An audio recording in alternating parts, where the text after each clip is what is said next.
Dear Dhamma friends, we have come to the final question and answer session of this Kalalgoda English medium retreats. So we have received several written questions. We'll start the session with written questions. We have received 7 questions altogether. Yeah. 4 English, 3 Sinhalese. Out of these, only 1 on meditation experiences in Sinhala. Okay. Everything else on something different. Everything else on Dhamma and experiences. Okay. So, I'll start with English questions. Yeah. Okay. Venerable Swamin Wahansa, referring to Deshana in the morning, it was mentioned, reduce 4 elements to 1. I try to maintain sati during housework. Whatever I touch or experience, whatever I touch, I experience 4 elements. Earlier, there are some housework I dislike to do, but now I realized all the work is the same. Everywhere, hardness and other elements. So now, no dislikes or likes. So I listened to morning Deshana. I thought this must be it. Please advise me and elaborate further. Thero Sarana. Yeah. So basically, we start, this can happen vice versa. Actually, we can start with what is prominent. So that is a typical approach. Say you start with, say walking meditation, for example, and then say you are experiencing some hardness and you feel that hardness, and that you are using to establish mindfulness. And as you continue, then hardness become obvious and you are using it to enhance your mindfulness, and without much trouble you can improve your mindfulness using hardness. Suppose now fair amount of mindfulness is available, then what you need to do is to recognize more and more element characteristics. Say it is not only hardness, maybe softness, maybe roughness, maybe smoothness, maybe heaviness, maybe lightness, maybe fluidity, then heat, cold, movement. So likewise other characteristics also we need to get to know. So this is kind of an enhancement. This is where we are improving our clear comprehension. So that is required. And as we move forward, sometimes now these things actually vary. So because we don't know which element characteristics become more prominent. That is out of our control. And how long it will be available. That is also out of our control. So likewise, once you know the full range of element characteristics, then you can observe any of these characteristics, and through this observation you are getting various insights. So, and actually in a given moment, if you consider, you can probably know, most probably maybe 1 element characteristics.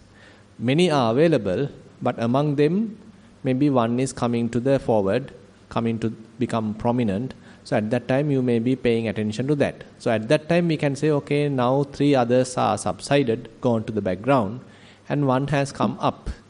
So at that time we don't have 4 elements, rather we have 1 element.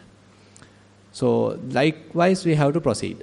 At the beginning we start with one element, that is the most prominent one, using which we establish mindfulness, and we are able to extract, we are able to understand others as well later. And as we move forward, we may understand, okay, even though different characteristics are available at a given moment, my mind is more closely examined only a given one, only a single one. So likewise you can understand. Yeah. Venerable Bhante, with deep gratitude, we listen to your answers to our questions, which are obviously very basic for you. We admire your kindness and compassion and would like to know what methods you practice to develop such patience in answering some of our stupid and repetitive questions. Thero Sarana. I don't know. I sometimes get angry. Don't expect to be patient every time. So far I can manage.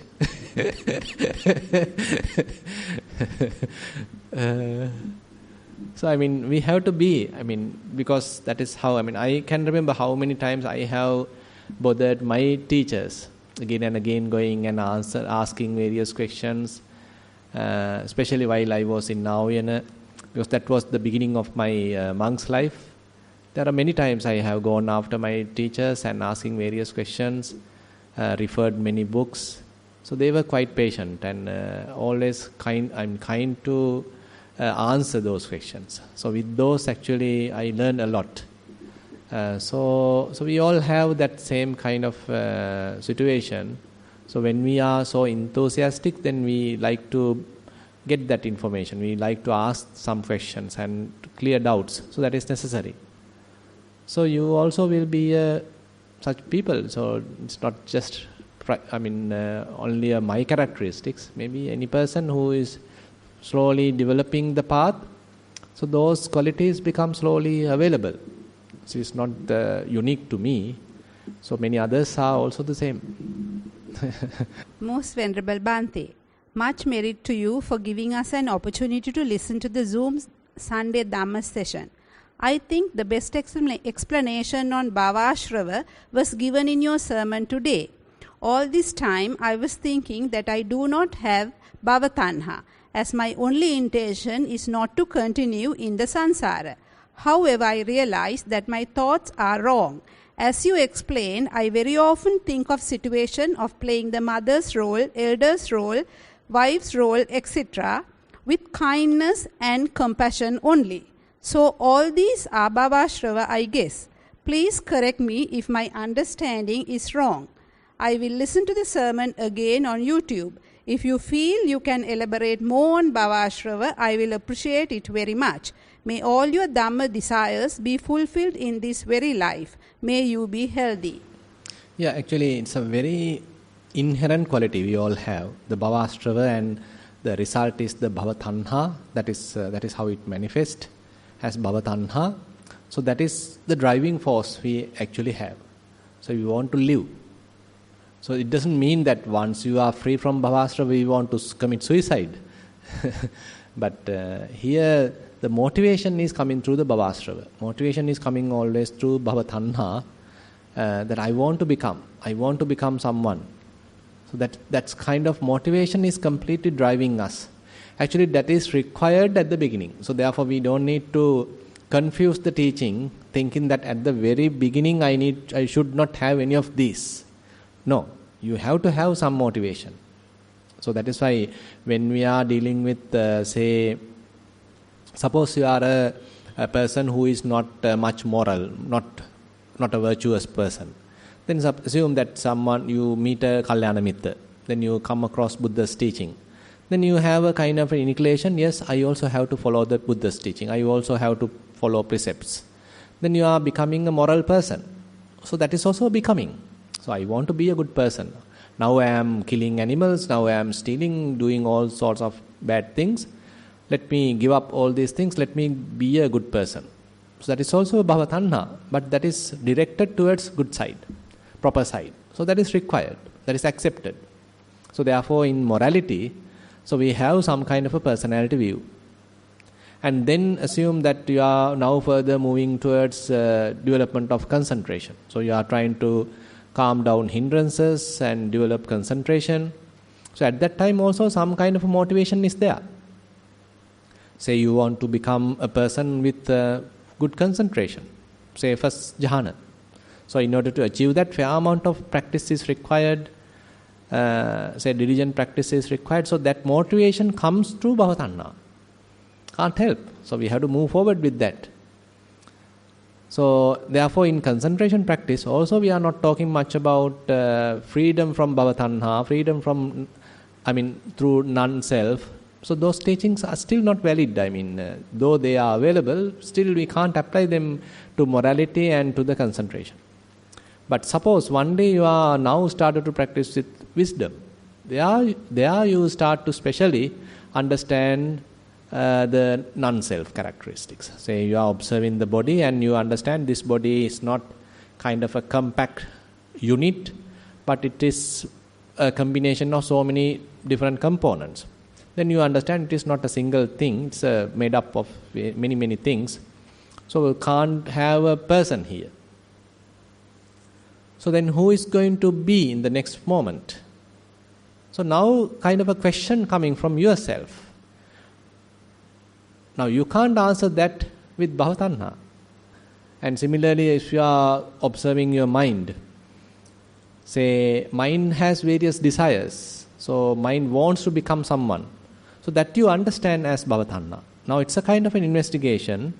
So, to that wise investigation, you recognize this as a kind of a craving, this as a motivation, this as a inclination available in the mind. So, therefore, later, as you are moving forward in the Vipassana practice, so you understand when you have this kind of bhavatanha, you feel unhappy in the present moment. You feel unsatisfied in the present moment. So that is why I am looking forward in the future moment. Assume that you are completely satisfied in this moment, 100% satisfied. You don't need to expect another moment. Because we are unsatisfied in the given present moment, therefore we are looking forward in the new future moment. So, by eradication of tanha, bhavatanha means, so you are doing well in the present moment, you are well established in the present moment, you are not looking forward too much ahead. Rather, you are living very softly, gently, openly, in the present moment. You are quite happy in the present moment, satisfied in the present moment. So that attitude slowly develops in ourselves. As a result of that, bhavatanha is now going, say, it's diminishing, we can say. So likewise, so recognition of bhavatanha happens especially as we move forward in the Vipassana practice. So therefore, at the beginning, tanha is required in a way. We can say like that. But later we understand, now I can overcome that. So there is a beautiful conversation happened between Venerable Ananda and another bhikkhuni. This comes in Ananda Sutta or Bhikkhuni Sutta in Samyutta Nikaya. So Venerable Ananda mentioned, Tanhang Nissaya Tanha Pahatabbu. Using tanha, using craving, you are eradicating craving. So you are using craving as a mechanism, but later you are eradicating the same thing. Manang Nissaya Manang Pahatabbu. So you are eradicating conceit using conceit. I mean, appear like contradicting, but that is possible. Now he is giving a beautiful example. Say, a monk get to know one of his fellow monk has become an arahant. So he is asking a question. Now he got high ordination with me. Just an example. Okay, he got a high ordination with me. Now he is an arahant, but I am not. So if he can do it, I also can do it. So it's a kind of a attitude develops in ourselves based on conceit, based on mana. So I compared myself with him. So he is my colleague. Now he is an arahant. Then why can't I do it? So he get a motivation. Let me do it. Now I am trying hard. My friend, my colleague has done that. So let me try myself also. Now he is motivated himself through conceit. But later as he move forward, conceit also has to be removed. Same type of thing is there. So therefore, understanding bhavatanha is important. But at the morality level, at the concentration level, we can get some service from it. But later in the Vipassana level, we are, as much as possible, we are not allowing bhavatanha to make ourselves stressful. Rather than that, we make ourselves always kind of happy, contented, not too much motivated, but really unagitated. So likewise, certain very, subtle qualities are now developed in ourselves, so that bhavatanha is not operating. Yeah. Fourth report, Venerable Bhante, I have heard that at death, the pain is like pulling an elephant out of a needle hole. In the Katteng Aliyek Adinawa Vage.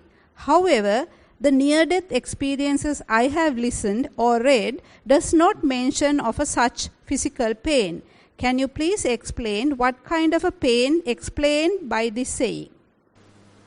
It depends, it seems. You can't expect everyone to go through the needle hole. But some may go through. I mean, it doesn't mean that whether you are a good person or a bad person. So it is out of our control. How we are going to die, where we are going to die, when we are going to die, because of what reason we are going to die, we don't know. And whether our last moment would be extremely painful, that also we don't know. And some people are actually fortunate to have a very peaceful death, so they are not going through much suffering. Say, assume that you are encountering death because of a heart attack. So maybe within a short time you die with maybe little pain, we can say so. But another person may go through some severe pain, and that may last for several days. And that is also possible. Now even the very great, say, Arahants also has gone through severe pain. And Anathapindika has gone through severe pain. Venerable Sariputta and Venerable Ananda go to meet do this Anathapindika. So he is explaining how severe pain he is going through. But on the other hand, there are others sometimes, so they have kind of an instant death. Say Dabba Mallaputta, excellent situation. I mean, he burned himself. I mean, he actually finished the lifespan, and he come and report that to the Buddha. Bhante, I now understand, okay, my lifespan is over. He's an Arahant, very capable Arahant. Actually, he is the one assigning kutis to monks. And he's a master in Tejo Kasina. So what he do is, to a finger, he apply Tejo Kasina, it appear like a torch. And that he is carrying to show the path. So now knowing that, monks are used to come at night. They don't come early. They want to see this miracle. So they come a little late, and they are asking, I want that very far kuti. So Dabba Mallaputta, no problem, let's go there. So he is using his finger, showing the path. So it's very, interesting, no? So he is using this Tejo Kasina, he is using the light, preparing a light, and he is taking to the monks to that given kuti. So last moment happened, so he is now has come to the moment of death. He go and report to the Buddha. Bhante, now I have come to my end. Let me pass away. Then Buddha says, know your time. That's it. Then he's a master in Tejo Kasina. So he circulated around the Buddha, pay respect to the Buddha, and jumped to the sky. While in the sky, burnt himself. No ash. No ashes even. And Buddha made a udana seeing that. So likewise, different people have different situations. So we don't know how we are going to die. We don't know when we are going to die. We don't know due to what reason we are going to die. And we don't know whether it would be painful or whether it would be less painful. Can't help. Non-self. Yeah. පස්වන වාර්තාව තෙරුවන් සරණයි ගෞරවනීය ස්වාමීන් වහන්ස මම මූලික අරමුණ පිම්බීම හා හැකිලිම ගැන භාවනා කරමි. මුලදී පිම්බීම හැකිලිම ඕලාරිකව දැනේ. එය ක්‍රමයෙන් සියුම් වී ගොස් නොදැනී යයි. ඊට පසු කයේ චලනයන් ශීතල වීම උණුසුම් වීම තනින් තන ඇතිවන සුළු වේදනාවන් ඇතිවේ. ඒවා එකක් සංසිඳන විට තව එකක් හටගනී. ඒවාද ක්‍රමයෙන් සියුම් වී නොදැනී යයි. ඊට පසු ඇලීම් ගැටීම් නැති තත්වයක් එනම් වේදනා සංඥා සංඛාර වැනි කිසිවක් නොදැනෙන මට්ටමකට පත්වේ. එහිදීද වරින් වර සියුම් වේදනා ඇති වී නැති වී යන බව පෙනේ. ඊළඟට කිසිවක්ම නැති හිස් තත්වයකට පත්වේ. ඒ දෙස සතිමත්ව අවධානය යොමු කළ හැක. ඒ කිසිත් නොදැනෙන මට්ටමද වෙනස් වන බව සියුම් වන බවක් දැනේ. ඒ තත්වයේද නොදැනී යන බවක් දැනේ. එම තත්වය එසේ පවත්වා ගත හැක. එවිට කිසිවක් නැතිව හිත පමණක් තිබෙනවා දැයි සිතේ. මේ කරුණ වටහා දෙනමින් ඉල්ලා සිටිමි. එම තත්වය සංස්කරණයකින් තොරව යාම ගැන උපදෙස් පතමි. ඔබ වහන්සේට මේ භවයේදීම උතුම් චතුරාර්ය සත්‍ය අවබෝධ වේවායි පතමි. තෙරුවන් සරණයි. හොඳයි. ඉතින් ඔක දිනු කරන්නයි තියෙන්නේ. ඉතින් මේ தත්තෙට එන්න හිත ඒ බඳු සංස්කරණ වලින් තොරව බොහොම සහැල්ලුවෙන් කිසිවක් උපාදාන නොවි ඉන්නකොට බලන්න ඒක තව පවත්වන්න පුළුවන්ද? කියන්නේ හිත ගිහිල්ලා උපාදාන කරાવી ඒතකොට බේර ගන්න. හිත ගිහිල්ලා ආයි අල්ල ගනීවි. එතකොට සතියෙන් පෙන්නලා දේවි. එතකොට නිදහස් කර ගන්න. පටිනිස්සක් ගන්න පසනාවක් කරන්න තියෙන්නේ. දැන් උමනාව තියෙනවා දැන් නිදහසේ ඉන්න අත හරින්න. හැබැයි හිත පරණ පුරුද්දට ගිහින් අල්ල ගන්නවා. සතියෙන් කියන ඔන්න ආයිත් ගිහිල්ලා ගාගත්තා කියලා. ඊට පස්සේ ඉතින් අතහරින්න.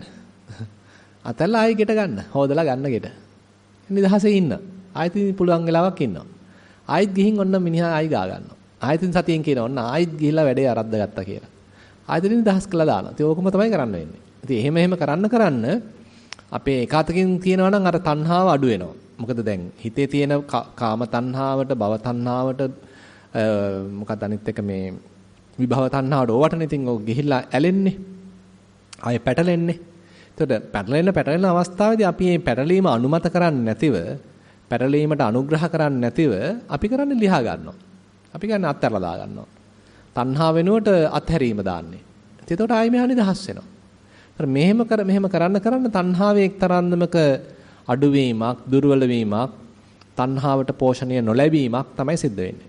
එහෙම යනකොට අන්න ඉන්න පුළුවන් ගතිය හැදෙනවා. උපාදාන නොකර ඉන්න පුළුවන් ගතිය. අනිශ්චිතව ඉන්න පුළුවන් ගතිය. අනිමිත්ත ස්වභාවයේ ඉන්න පුළුවන් ගතිය. ඒක Taman තුල වැඩෙන්න ඕනේ. ඒක වෙලාමයි කරන්න ඕනේ. නැතුව ඔක මොකක්වත් වෙන උපක්‍රමයක් නැහැ. හිතට යන්න දීලා, යාට ඇලෙන්න දීලා නිදහස් කරගන්නවා. ඉතින් ඇත්තටම අපි කොච්චර වෙලාවක් මුල් අවස්ථාවේදීම මේ උපාදාන වලින් තොරව ඉන්නවද කියන එක තීරණය වෙන්නේ අපි අරන් ආපු මොමන්ටම් එක මත. හිතන්න අපි හොඳට වඩාගෙන යනවා. හිතන්න කම්පන චංචල ස්වභාවය නැත්තම් පිම්බීම හැකිලිම හරහාම ආපු මේ ස්වභාවයන් හොඳට දැනගනිමින් යනවා. ඒ තුලින් හැදෙනවනේ ප්‍රඥාවක්. තුලින් හැදෙනව නිකන් ලොකු ගැම්මක්. ඒ ප්‍රඥාව හැදීගෙන ආව ගැම්මට තමයි ඔක්කොම ටික අතල්ලා දාන්නේ. ඊට පස්සේ ඔන්න යම් වෙලාවක් අපි තුන් විනාඩි 5ක් අල්ලා හිටියා. හැබැයි ඒ ආපු පව එකේ ගැම්ම දුර වෙනවත් එකම ආයෙ ගිහින් අල්ලනවා. එතකොට ආයෙ සතියෙන් කියන ඔන්න ආයෙ වැටුණා, ඔන්න ආයෙ ඇල්ලුවා කියලා දෙනවා සතියෙන්. ඊටසින් නිදහස් කරගන්නවා. නිදහස් කරගත්තාට පස්සේ ආයෙත් ඉතින් ඔන්න තව පොඩි වෙලාවක් ආයෙ විනාඩි 2ක්, ආයෙ විනාඩි 3ක් ආයෙ අල්ලා හිටිනවා. මොකුත් අල්ලන්නේ නැතුව. ඉතින් අන්නේ වගේ ඉතින් මේක යන්න ඕනේ. ඉතින් එහෙම යනකොට ඉතින් Tamanට තේරෙන්න ගන්නවා මේක ඔන්න දැන් නම් විනාඩි 10ක් ඉන්න පුළුවන්.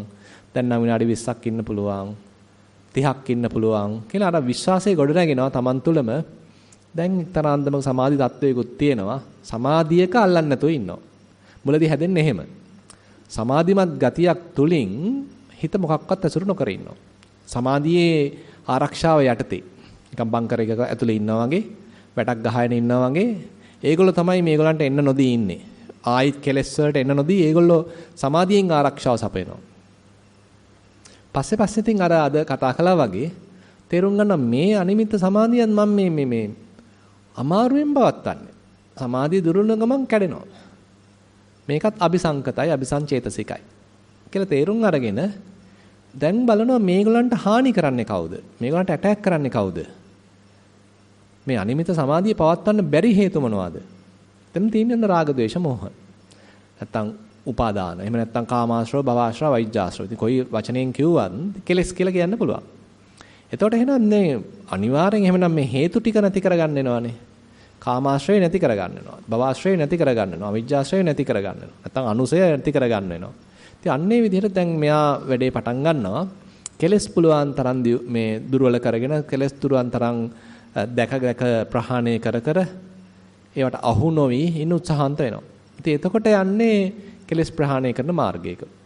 ඉතින් එහෙම තමයි අපිට ඉස්සරහට යන්න තියෙන්නේ. හොඳයි. 6 වෙනි වார்த்தාව තෙරුවන් සරණයි ගෞරවනීය ස්වාමින් වහන්සේ. ශ්‍රද්ධානුසාරී සහ ධම්මානුසාරී යන පදවල අදහස පැහැදිලි කර දෙන මෙන් ඉල්ලා සිටිමි. මෙම තත්වයන්ට පත් වූ කෙනෙක් සතර අපායෙන් නිදහස් වේද? ඔබ වහන්සේට උතුම් චතුරාර්ය සත්‍ය මේ භවයේදීම අවබෝධ වේවා. ඊයේ මේකෙන් කැලලක් අල්ලගෙන තියෙනවා කොහොමද? සද්ධානුසාරී කියන එකේදී එන්නේ දැන් බුදුරජාන් වහන්සේ ගැන ඒක විස්තර කරන්නේ සද්ධා මත්තං, ප්‍රේම මත්තං මේ විදිහට විස්තර වෙන්නේ. يعني බුදුරජාණන් වහන්සේ කියන ශ්‍රද්ධාවක්, ප්‍රේමයක්. පහළ වෙනවා තාම ධර්මය ඇත්ත වශයෙන් අත්දකලා නැහැ. හැබැයි විශ්වාස කරනවා. දැන් ඒකේ උදාහරණයක් ගන්න හැබැයි විපස්සනාව පැත්තෙන්. බුදුරජාණන් වහන්සේ දේශනා කරනවා මේ ස්කන්ධයන් අනිත්‍යයි, මේ මොහොතක් පාසා ඇතිලා නැතිලා යනවා. මේ ඇහැ අනිත්‍යයි, කන අනිත්‍යයි, මේ ආයතන අනිත්‍යයි කියලා ඒ ධහම ඇහෙනවා. ඇහිලා විශ්වාස කරනවා. බුදුරජාණන් වහන්සේ ගැන විශ්වාසයක් පහළ කරගන්නවා ඇත්ත වෙන්න පුළුවන්. උන්වහන්සේ බොරුවක් කියන්නේ නැහැ කියලා අර පුදුම විශ්වාසයකින් මේ ධහම පිළිගන්නවා. ඒතර ඒක තමයි හිතේ වැඩ කරන්නේ. තාම තමන් වශයෙන් තමා තුළ ප්‍රත්‍යක්ෂ කරගෙන නැහැ. හැබැයි ධහම විශ්වාස කරනවා, ශාස්ත්‍රුන් වහන්සේ විශ්වාස කරනවා. එතන සද්ධානුසාරී කියලා තියෙනවා. ඊට පස්සේ ධම්මානුසාරී එක්කෙනා ඊට වඩා මේක ප්‍රඥාවකින් පොඩ්ඩක් උරගා බලනවා. එයත් හැබැයි තාම මට මතක විදිහට නම් ප්‍රත්‍යක්ෂ කරගෙන නැහැ. හැබැයි යා ඊට වඩා ටිකක් සුතමේ ඥානයකින්, චින්තාමේ ඥානයකින් මේක ටිකක් තර්කානුකූලව හිතලා බලනවා. ශ්‍රද්ධාවෙන් ඇදහිල්ලක් නෙමෙයි තියෙන්නේ. එයා නිකන් තර්කානුකූලව හොඳට නිකන් රැෂනලයිස් කරන්නේ. මේක වෙන්න පුළුවන්, මේකත් වෙන්න පුළුවන්, මෙහෙමත් තියෙනවා, විද්‍යාවනුත් කියලා තියෙනවා, අර විද්‍යාඥයෙක් තියෙනවා, බුදුහාමුදුරුවෝත් කියලා තියෙනවා. ඒ වගේ නිකන් අර මොන හරි එහෙම කියලා හිතන්න පුළුවන් අපිට සරලව. එහෙම අර ප්‍රඥාවෙන් එයා වටහා ගන්නවා ඔව් මේක තමයි ඇත්ත. මේක වෙන්න පුළුවන්. කියලා එහෙම අදහනවා. ඉතින් ඊට පස්සේ එහාට යන්නේ මේ මට්ටම් දෙකේම ඉන්ද්‍රිය ධර්මයන් දියුණු වෙලා තියෙන්න ඕනේ. ඒ කියන්නේ මේගොල්ලෝ මේ නිකම්ම නිකන් ඉඳලා මේ පොත බලලා කියන කතාවක් නෙමෙයි මේ. තාම ප්‍රත්‍යක්ෂයක් වශයෙන් අවබෝධ කරගෙන නැහැ.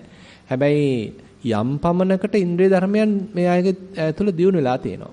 කියන්නේ ශ්‍රද්ධාව, වීරිය, සතිය, සමාධිය, ප්‍රඥාවේ යම් පමණක දියුණුවක් තියෙන්න ඕනේ. නිකම්ම නිකන් මේ මලක් පහනක් පූජා කරපු පමණින් සද්ධානුසාරී කියන්නේ අමාරුයි. නිකම්ම නිකම් පොතක් බලලා තර්කානුකූලව තේරුම් ගත්තා කියන පමණින් ධම්මානුසාරී කියන්නේ අමාරුයි. යම් පමණක ප්‍රායෝගිකව ඉන්ද්‍රිය ධර්මයන් දිනුනලා තියෙන්න ඕනේ. තාම හැබැයි සෝවාන් මට්ටමේ ප්‍රත්‍යක්ෂ ඥානයක් ලැබලා නැහැ. ඉතින් මේගොල්ලෝ මේ දෙන්න තමයි ඊට පස්සේ ප්‍රත්‍යක්ෂ ඥානයක් කරා දිනු වෙන්නේ.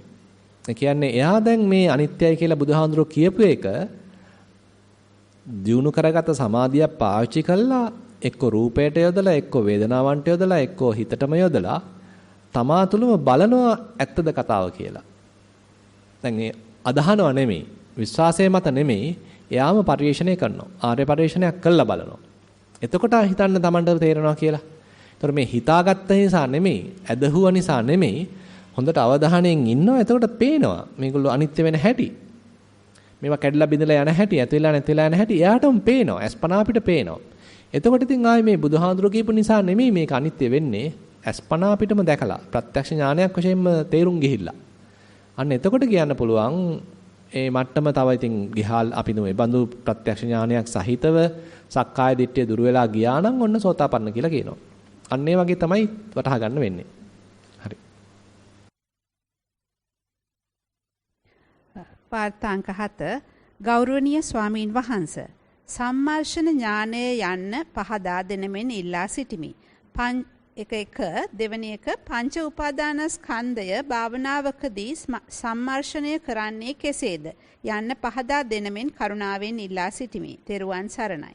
ඔව් දැන් ඔය ඉතින් ඔය සම්මර්ෂණ ඥාන දැන් ඕවා පසු කාලේ තමයි පොඩ්ඩක් ඉතින් ඇවිල්ලා තියෙන්නේ. ඒ කියන්නේ විපස්සනා ඥාන කියලා ස්වභාවයක් පස්සේ මිනිස්සු ඒකට එකතු කරනවා. ඒ කියන්නේ දැන් බුදුරජාන් වහන්සේගේ ත්‍රිපිටකය ගත්තොත් ත්‍රිපිටකය කියනකටත් වඩා අපි හිතමු සූත්‍ර පිටකය ගත්තොත් ඒක විපස්සනා ඥාන වශයෙන් බොහොම කීපයයි හඳුනගන්නේ. ඒ කියන්නේ කතා කරන්නේ. උද්‍යප්පේ ඥානය, නිබ්බිදා ඥානය,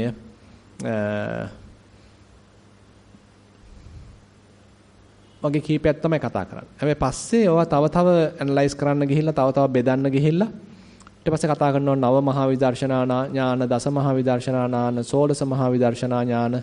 ඔහොම කියලා ඒවා තව ඉතින් බෙදලා පෙන්වීමක් පසු කාලීනව වෙලා තියෙනවා. බුදුරජාණන් වහන්සේගෙන් පස්සේ ඉතින් එතකොට මුලින්ම හම්බ වෙනවා නාම රූප පරිච්ඡේද ඥානය කියලා එකක්.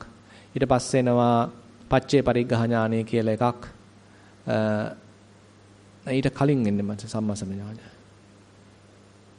මම හිතන්නේ මුලින් එන්නේ සම්මර්ෂණ ඥානය කියලා එකක්, ඊට පස්සේ පච්චේක පරිග්ඝහ ඥානය කියලා එකක්, ඊට පස්සේ උද්‍යප්පේ ඥානය කියලා එකක්. ඉතින් ඔය විදිහට පෙළ ගස්සලා තියෙනවා ඥාන එක එක විදිහට ගන්න පුළුවන්. නැත්නම් 9ක් කියනවා, 12ක් කියනවා, 16ක් කියනවා. ඉතින් ඔය විදිහට විස්තර එනවා. සම්මස්සන ඥානයේදී ඇත්තටම වෙන්නේ ත්‍රිලක්ෂණය ගැන තමයි වැටහීම ඇති වෙන්නේ. ඒ කියන්නේ එයා දැන් අපිට සාමාන්‍යයෙන් වෙන්නේ පරාමර්ශණයනේ. අපි ග්‍රහණය කරනවා කියන්නේ පරාමර්ශණය. කියන්නේ දැන් අපි ඇහෙන් ලස්සන රූපයක් බලනකොට ටක් ගාලා හිත ගිහිල්ලා ඒක අල්ල ගන්නවා, ඒක වැළඳ ගන්නවා, ඒකෙන් සතුට උපදව ගන්නවා. එතන තියෙන්නේ පරාමර්ශණය. ඊට පස්සේ ඉතින් ඒකෙන් අයින් වෙන්න බෑ. හරීම ඒකට ඇලිලා බැඳිලා වාසය කරනවා. එතන තියෙන්නේ පරාමර්ශණය. සම්මර්ෂණය කියන්නේ එහෙම එකක් නෙමෙයි. සම්මර්ෂණය කියන්නේ මේ පැත්තකින් ඉඳන් බලන්නේ. ඔබ්සර්වේෂන් එකක් තියෙන්නේ. එතන තියෙන්නේ නිකන් unbiased observation එකක්. ඒක නේ ඇලිලා ගැලිලා බැඳිලා කරන එකක් නෙමෙයි. ඒකෙන් අයින් වෙලා යාට කැමැතිසේ හැසිරෙන්න දීලා කරන මේ එකක් එතන තියෙන්නේ. එතන තමයි සම්මර්ෂණයක් තියෙන්නේ. ඉතින් ඒකයි ඇත්තටම දැන් විපස්සනා කමඨහන් වල අපි ගන්න අරමුණු වල නැහැ අපිව ඇද බැඳ ගන්න ගතියක්. දැන් හුස්ම රැල්ල වෙන්න පුළුවන්, මේ කයේ නිරූපණය වෙන විවිධ ධාතු ලක්ෂණ වෙන්න පුළුවන්. ඒවැ නැහැනේ අපි චිත්‍රපටියක් බලනකොට වගේ අපිව ඇදගෙන බැඳගෙන ඉන්න ගතියක් නේද? මේ වෙල බොහොම හරිම මේ උපේක්ෂා සහගත අරමුණු. ඒවැ අපිව ආකර්ෂණය කරන ගතියක් නැහැ. ඒ නිසා අපිට පරාමර්ශනයක් වෙන්නේ නැහැ මේ වගේ දේවල්. ඒකදී කරන්න පුළුවන් සම්මර්ෂණය. සම්මර්ෂණය කියන්නේ අර ඒ දේ තියෙනවා, ඒ දේ ක්‍රියාකාරී වෙනවා. අපිට පුළුවන් ඒකේ බැඳෙන්නේ නැතිව යාදිහා බලාගෙන ඉන්න. එතකොට තමයි යන්න අපිට නිවැරදි තක්සේරුවක් කරන්න පුළුවන්. නිවැරදි ඇසෙස්මන්ට් එකක් කරන්න පුළුවන් නේද? දැන් හිතන්න අපිට දැන් කවුරු හරි ගැන නිවැරදි අධ්‍යයනයක් කරන්න අවශ්‍ය නම් හිතන්න දැන් අපිට පුළුවන් ද අපි ගාක් කැමති කෙනෙක් ගැන නිවැරදි අධ්‍යයනයක් කරන්න. එයායිලා මගේ අම්මා තාත්තා මගේ දරුවා නැත්තම් මගේ පෙම්වතා මගේ පෙම්වතිය මම කරන අධ්‍යයනය හුඟක් වෙලාවට බයස් නේද? මම යාට කැමතියි. එතකොට ඉතින් මම අනිවාර්යෙන් ලකුණු දෙනවා, වැඩියෙන් ලකුණු දෙනවා. නැත්තම් අපි මගේ තරහකාරයෙන් ගැන මම අධ්‍යයනයක් කරන්න ගියොත් එයාගේ හොඳ ටික මට පේන්නේ නැහැ. නරක ටිකමයි පේන්නේ. ඉතින් එතකොට මම දෙන වාර්තාව ලකුණු අඩුයි. එතකොට මම නිවැරදි අධ්‍යයනයක් නෙමෙයි කරන්නේ. එහෙනම් මම නිවැරදි අධ්‍යයනයක් කරන්න නම් මා තුළ තියෙන්න ඕන එක්තරා අන්දමක අපක්ෂපාතී ගතියක්, unbiased. ඒ වගේම මධ්‍යස්ථ ගතියක්. මට එයා ගැන ලොකු ඇලීමක් ඇත්තෙත් නැහැ, ගැටීමක් ඇත්තෙත් නැහැ. මම එතකොට නම් අන්න නිවැරදි තක්සේරුවක් කරනවා. ඔන්න ඔය මධ්‍යස්ථ මට්ටම තමයි අපිට විපස්සනාදී අවශ්‍ය වෙන්නේ. අපිට එයා ගැන ලොකු ඇල්මක් ඇත්තෙත් නැහැ, ලොකු ගැටුමක් ඇත්තෙත් නැහැ. අපිට තියෙන එයාගේ සත්‍ය ස්වභාවය මේ විදිහටම තේරුම් ගන්න. ඉතින් එතන තමයි සම්මර්ෂණ ඥානයක් වැඩෙන්නේ. ඉතින් ඒකයි අපි මේකට කැමති විදිහට හැසිරෙන්න දීලා අපි පැත්තකින් ඉඳන් හොඳට බලාගෙන ඉන්නවා. මේ නිරීක්ෂණය නැවත කරනවා. ඒ නිරීක්ෂණය වර්ධනය වෙන්න ඔන්න මෙතන තියෙන අනිත්‍ය ලක්ෂණය ප්‍රකට වෙනවා, දුක්ඛ ලක්ෂණය ප්‍රකට වෙනවා, අනාත්ම ලක්ෂණය ප්‍රකට වෙනවා. එතන තමයි සම්මර්ෂණ ඥානයක් විදිහට වැඩෙන්නේ. ඒ කියන්නේ සම්මර්ෂණය තුලින් අන්න නුවණක් විපස්සනා නුවණක් වැඩෙනවා. ඉතින් ඕකට කියනවා සම්මර්ෂණ ඥානයක් කියලා. දැන් එතකොට අපි පටන් ගන්නෙ රූපස්කන්ධයෙන්.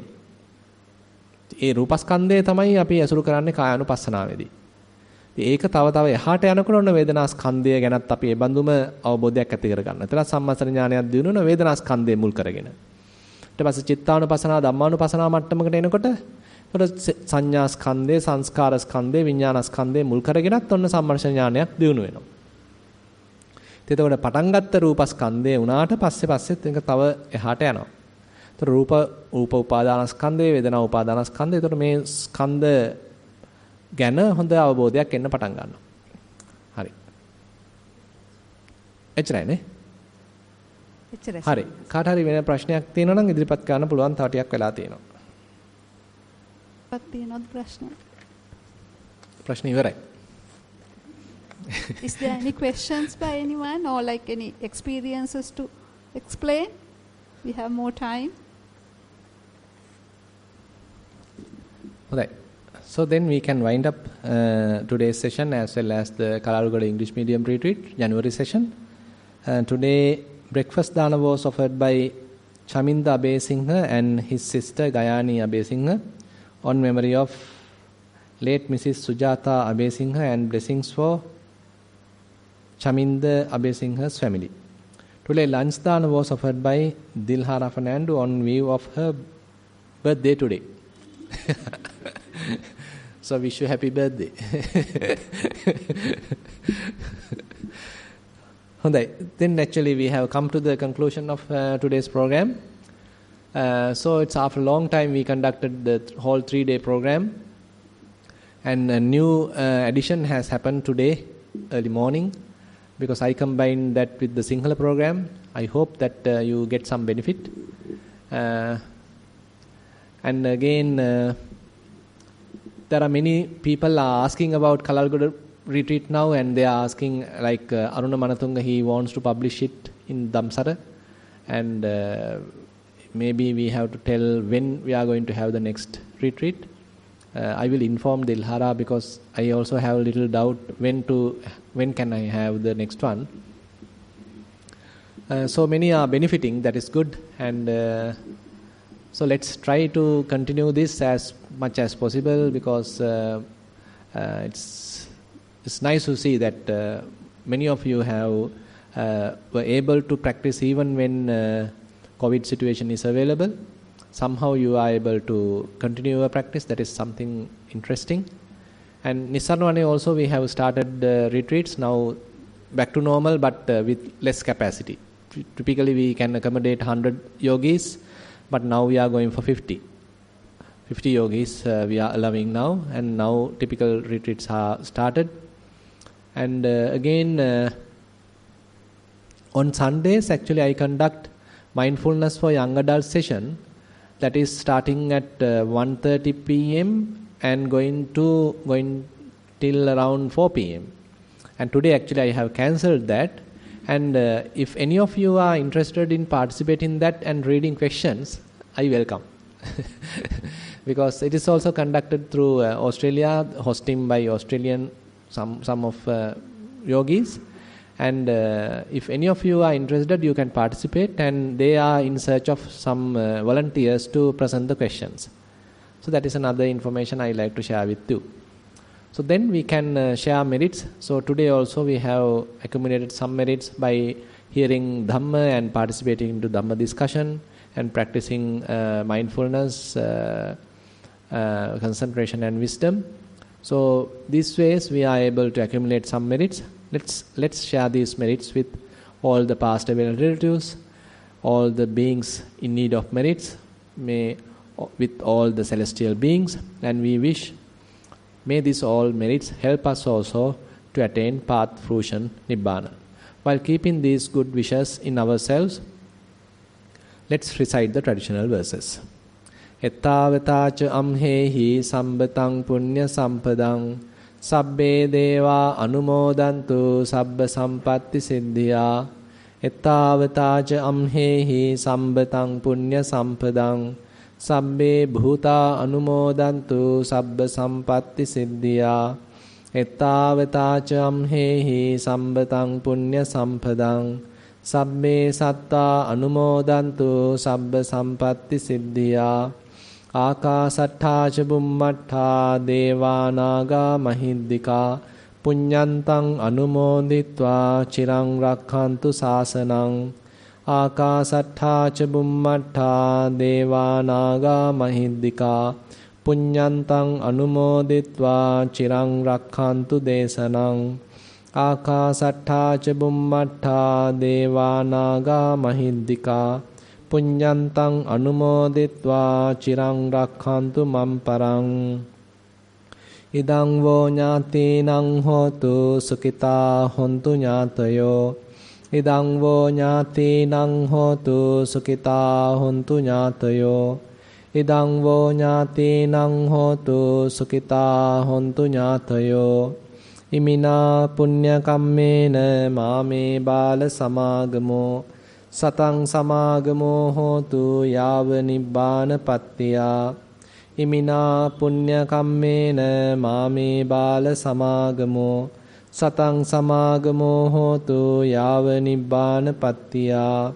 Imina punya kammena māme bāla samāgamo satang samāgamo hotu yāva nibbāna pattiyā. Sadhu, sadhu, sadhu.